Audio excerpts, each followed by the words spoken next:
Tapi untuk bahagia itu sebenarnya sederhana. Sederhananya begini. Orang pinter itu ingin mempertahankan kehidupannya. Pinter sampai berobat habis banyak ke Belanda, ke Jepang supaya mempertahankan nyawanya. Si miskin ini kalau dia setiap makan, ya Allah, saya dengan makan ini mempertahankan nyawa saya. Jika makan itu satu kajian ilmiah bahwa ini luar biasa. Bahwa orang punya Alphard, punya uang 1 miliar, itu tidak mempertahankan sesuatu yang pokok, yaitu nyawa. Orang nggak punya Alphard itu hidup, nggak punya uang 1 miliar hidup. Jadi kalau nggak punya nasi 1 piring, nggak punya air 1 gelas bisa mati. Artinya apa? Orang miskin itu yusyarikul aghniya, sama dengan orang-orang kaya dalam hal kepemilikan hal-hal yang pokok. Tapi kadang-kadang orang miskin itu, ya nyun sewu agak belagu, sudah miskin ingin punya Alphard, sudah miskin ingin punya, ya dia tersiksa. Harusnya cara berpikir, nggak punya Alphard itu masih hidup, nggak punya uang 1 miliar masih hidup. Yang punya Alphard hidupnya juga pakai nasi 1 piring, yang punya uang 1 miliar juga pakai nasi. Ya kalau itu kan sama, saya punya. Kalau gitu kan bisa miskin rasa kaya. Itu memang harus dilatih. Nah, kalau orang kaya kan rumahnya banyak di mana-mana. Memangnya kalau rumahnya banyak di mana-mana terus tidur di sini 1 jam, di rumah itu 1 jam, malah nggak bisa tidur kan? Tetap aja yang dipakai 1 kamar. Itu gunanya apa punya rumah banyak? Setidaknya zaman miskin itu dia berpikir gunanya apa punya rumah banyak untuk dipakai hanya 1. Meskipun suatu saat kalau dia kaya juga berpikirnya agak rubah. Ya penting punya rumah banyak, biar kemana-mana punya rumah, gak apa-apa, tapi sementara masih miskin jangan berpikir seperti itu. Lah yang menjadi miskin kacau kan sudah miskin, berpikirnya gaya orang kaya, itu kecelakaan. Lah itu ilmu, maksud saya itu ilmu. Jika dulu Nabi ngajari orang miskin itu sederhana, ketemu orang miskin sama Nabi diajarkan. Nabi diantara ajarannya begini, ada seseorang, man asbaha, orang yang setiap harinya mu'afan fi jasadi, dia sehat, aminan fi sirbi, negara dalam keadaan aman, tidak dalam ancaman, indahu qutu yaumi, dia hari itu punya makan, faka'an nama khizat lahu dunia bihadafiriha, berarti dia sudah punya dunia dan seisinya. Karena polanya sama. Buat Presiden Amerika itu yang untuk mempertahankan nyawanya yang makan pokok dan minuman pokok, bukan jabatannya sebagai presiden atau punya uang triliunan. Orang paling kaya di Indonesia juga gitu, untuk mempertahankan hidupnya juga dengan makanan pokok. Dan itu orang miskin punya. Nah, kehidupan paling top itu apa? Ya kehidupan yang mempertahankan nyawa itu yang paling top, lainnya itu enggak. Karena mempertahankan nyawa ini super penting dan orang miskin bisa. Nah, saya berharap ilmu seperti inilah menjadikan dulu itu kuat ketika melawan Belanda. Kenapa kuat? Karena mereka gampang syukur.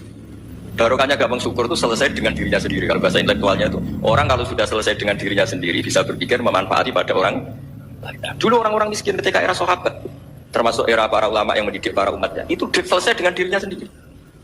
Nah sekarang banyak orang miskin juga termasuk orang kaya, bahkan belum selesai dengan dirinya.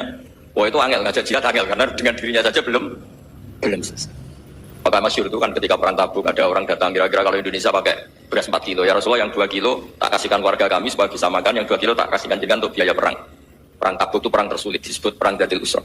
Sekarang hitung saja, ini coba dihitung, mungkin yang bagian kasir tahu. Kalau 2 kilo kali 3.000, umat Islam itu sekitar hampir 3.000, itu sudah 6.000 kilo. 6.000 kilo itu artinya apa? Orang miskin ketika perang membiayai dirinya sendiri, itu satu. Kedua, dengan mental memberi, orang ini tidak tamak. Barokahnya tidak tamak, tidak nyalahkan yang kaya.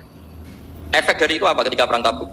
Sumbangan dari Sayyidina Utsman yang jumlahnya besar sekali, yaitu di antara 1.000 dinar. 1 dinar kira-kira 4,25 gram, berarti sekitar 4.000 gram. Itu bisa diberikan alat perang. Sumbangan dari Abu Bakar juga bisa dipakai beli kuda untuk perang. Nah bayangkan kalau kebutuhan orang miskin ini untuk makan itu nggak mau urun. Wong saya miskin, nggak perlu urun, wong saya miskin dipakai alasan terus.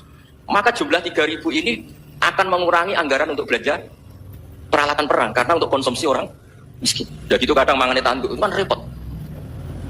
Wes miskin mangane tanduk, nak antri mo kan ribet.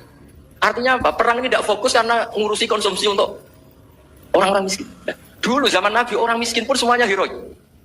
Mereka dibantu gak mau, inginnya bantu. Sampai dicibir sama orang munafik. Apa gunanya sedekah 2 kilo? Wong perang ini perang besar antar negara. Pas itu mau perang melawan Romawi. Sampai orang munafik bilang alladzina almizuna almuttawiyina minal mu'minina fi sadaqati walladzina la yajiduna illa juhdahum fasharuna minhum. Orang-orang munafik digambarkan Allah orang-orang yang mencibir sedekah kecil. Wong untuk perang besar kok sedekahnya hanya 2 kilo. Tapi yang mahal bukan 2 kilonya. Kalau ada 1 juta orang miskin menyumbang negara 20.000, itu artinya apa? Kita punya rakyat yang inginnya hubungannya dengan negara memberi. Tapi coba kalau kita 2 juta rakyat yang inginnya dari negara mendapat, pegawainya demo ya. Nah ini ajarannya Nabi yang luar biasa. Dulu Nabi itu bisa mendidik orang miskin pun bermental memberi. Nah barokahnya bermental mendiri ini mereka selesai dengan dirinya sendiri. Coba kalau mereka tidak bawa makanan sendiri ketika perang, mungkin kuda yang untuk perang Mereka berpikir, "Bu, ini saja disembelih supaya kita bisa makan." Ribet kan?